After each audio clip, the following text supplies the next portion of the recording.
پاکستان اور چین نے کنیکٹیویٹی کا جال بچھا کر اور مختلف ممالک کے ساتھ ٹریڈ کوریڈورز شروع کر کے خطے کے باقی ممالک کو پریشان کر دیا ہے۔ ہم آپ کو بتا چکے ہیں کہ پاکستان کتنے کوریڈورز پر کام کر رہا ہے اور یہ سب کوریڈور صرف پیپر ورک کی حد تک نہیں ہیں بلکہ ان پر باقاعدہ کام جاری ہے، بلکہ کچھ پر تو تجارت شروع بھی کر دی گئی ہے، جیسے کہ پاکستان، ایران اور ترکی کا کوریڈور۔ پاکستان کا سامان ایران کے راستے ترکی پہنچانا شروع ہو چکا ہے۔ دوسری جانب بھارت اس سے خوفزدہ ہے اور اب پاکستان اور چین کے ان کوریڈورز کو کاؤنٹر کرنے کے لیے بھارت سینٹرل ایشین ممالک کا سہارا لینا چاہ رہا ہے۔ اس وقت بھارت کے فورن منسٹر وسطی ایشیائی ممالک کے دورے پر تھے، جہاں انہوں نے کرگستان، قازقستان اور آخر میں آرمینیا کا دورہ کیا ہے۔ کسی بھی بھارتی وزیر خارجہ کا 1992 کے بعد یہ پہلا دورہ آرمینیا تھا۔ آذربائیجان کے ساتھ جنگ کے بعد آرمینیا نے بھارت کو آفر کی تھی کہ بھارت آرمینیا کے ساتھ اور گریس کے ساتھ ایک اتحاد قائم کرے، جیسے کہ پاکستان، ترکی اور آذربائیجان نے کر رکھا ہے، لیکن بھارت نے پہلے اس میں انٹرسٹ نہیں لیا۔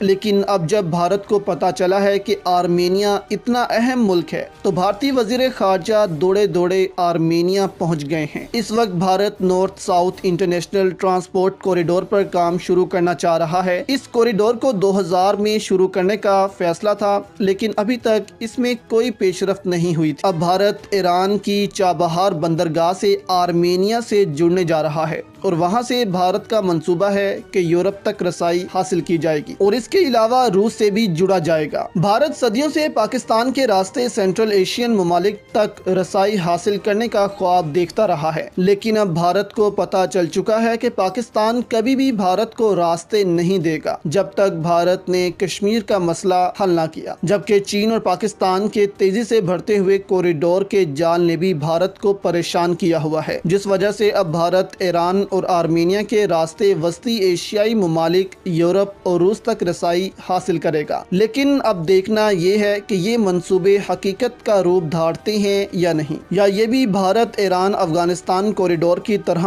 ناکام ہو جاتے ہیں۔ اس سے پہلے بھارت کا منصوبہ تھا کہ سی پیک کے مقابلے میں بھارت ایران جائے گا اور وہاں سے افغانستان اور پھر سینٹرل ایشیا میں داخل ہوگا، لیکن جب سے افغانستان میں طالبان کی حکومت آئی ہے، بھارت کا یہ خواب بھی ٹوٹ گیا ہے اور بھارت نے اس کوریڈور سے افغانستان کو نکال دیا ہے اور اب وہ بھارت ایران اور پھر آرمینیا سے جڑے گا، جس کے بعد سینٹرل ایشیا، یورپ اور روس تک رسائی حاصل کی جائے گی۔